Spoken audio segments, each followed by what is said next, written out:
Hey everybody, welcome back to the Planeswalker Coach channel. I'm your host Paladin Robin. Thank you for joining us. We're working our way through this new foundation set.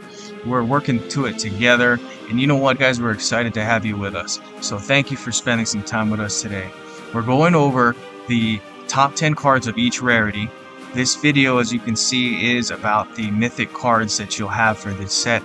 And I'll talk to you guys about what I think are the best top 10 mythics for this foundation set. Alright, so let's get into it. These cards are coming out in no particular order. Okay, here's the first one. Zimone Paradox Sculptor. This is a good one. This one is exclusive, as you can see right here. It's out now, so you guys can take advantage of this one if you want it. This is an excellent one. I definitely would pick this one up. It's 15. It will be a 1/4 human wizard creature. At the beginning of combat on your turn, all your creatures get +1/+1. Then you can activate 2 gems, double the power and toughness of each creature you control until the end of your turn. This is super awesome. This is the best part of this ability here, the Activate 2. Activate 2 basically means that it's going to set up 2 gems on the board. If you destroy either of those gems, you're going to be able to double the power and toughness of all the creatures that you control. This is incredible. This is a very good card. And you know what? It really sets the stage for this set, because this set is one that's super powerful.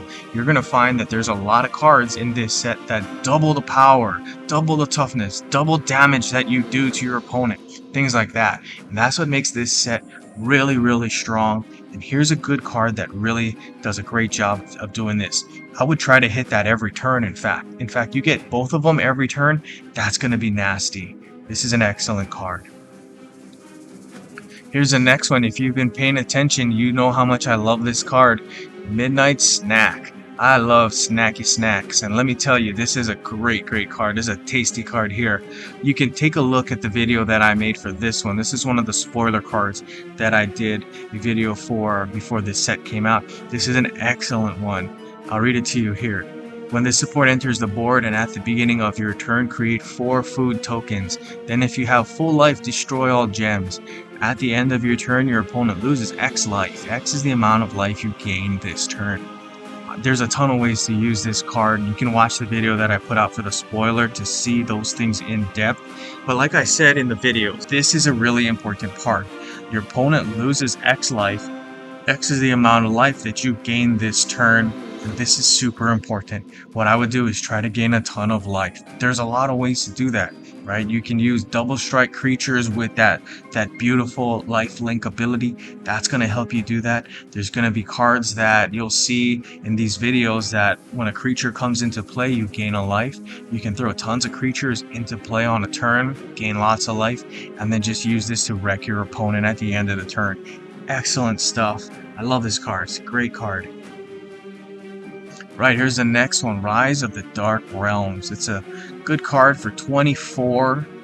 You get a spell. Return the first creature from your graveyard to the battlefield with its reinforcements. That creature gains 4 extra reinforcements. This is going to be cool.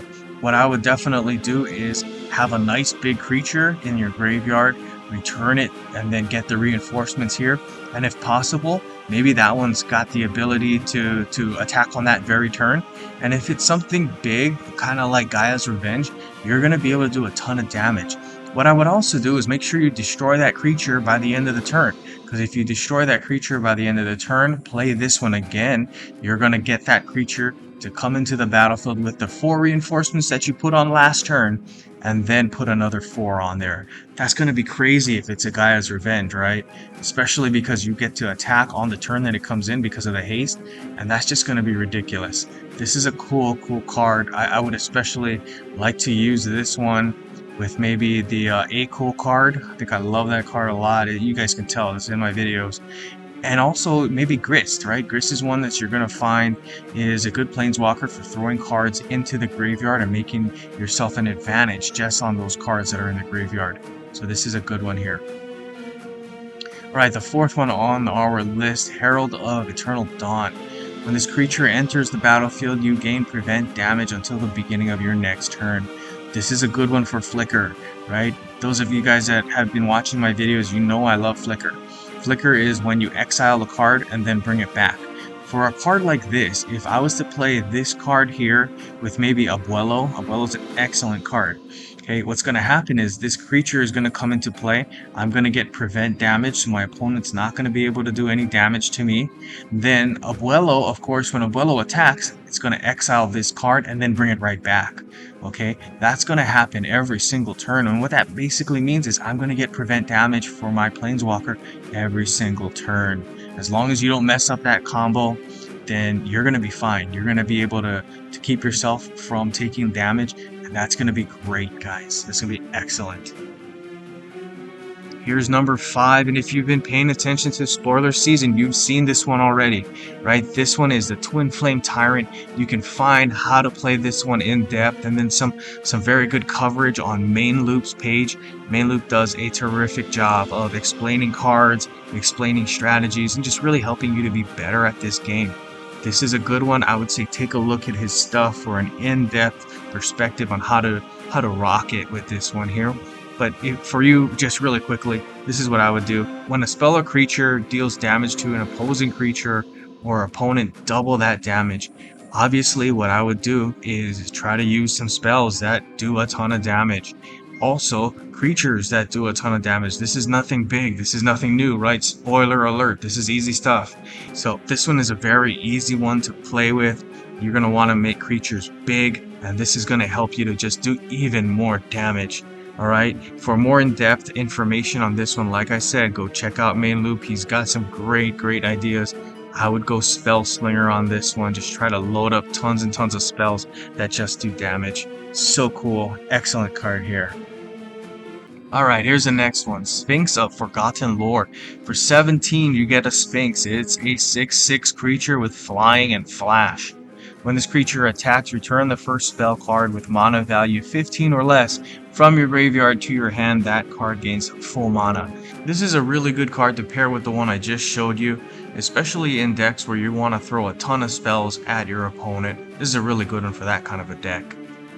Of course, you can see there's the mana value 15. That's something you got to keep in mind. But guess what? This is a good one for free spells. Excellent card here. It's an exclusive, so you're gonna have to wait a little while, but it's part of the set, so I figured I would include it on the list. It's a really good card.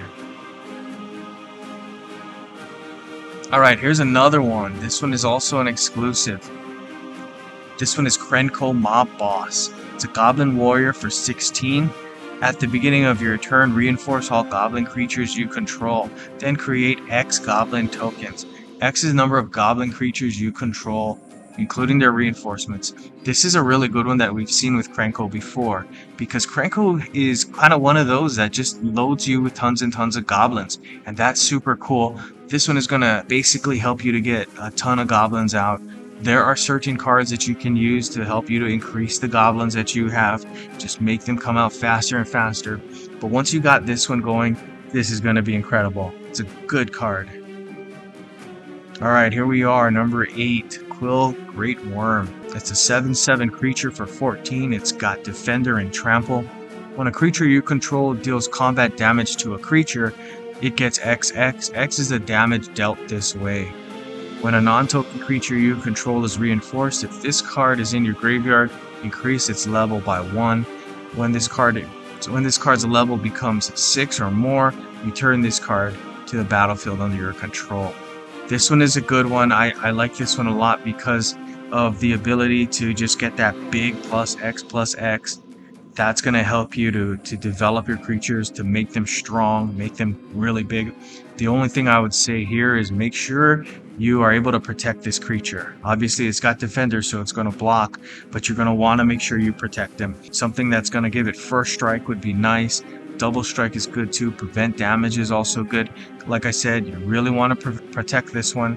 If you can protect this one, this is going to be super awesome for you.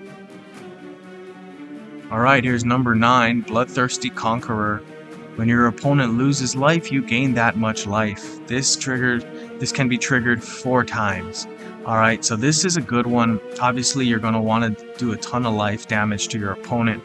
You can do that with creatures. This is going to help you to just gain life. This is an excellent card. There's a lot of ways you can use this, and I just can't wait to get my hands on this one.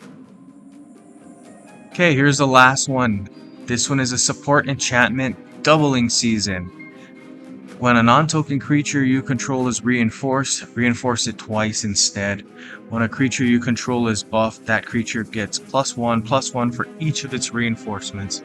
So I like this one. This one is a really good one because you can just load up on reinforcements. Obviously you can't use token creatures, but there are other decks that I've built and that I have coming out for this channel that will let you just load up a board with tons of creatures that are non-token creatures, right? So be on the lookout for that. I'll be publishing that hopefully soon, and you guys can take a look at how we do it. But you know what? This is an excellent one. As long as you are able to play creatures, you're going to be able to reinforce them.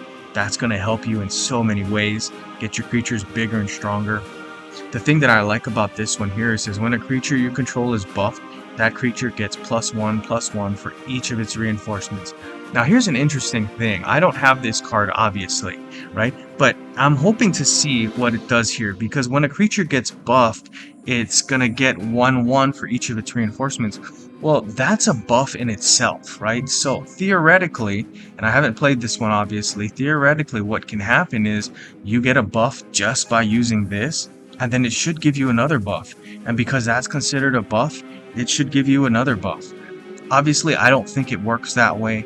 I'd like to see how this one actually does work, but if it works that way, that's incredible. That's going to be great.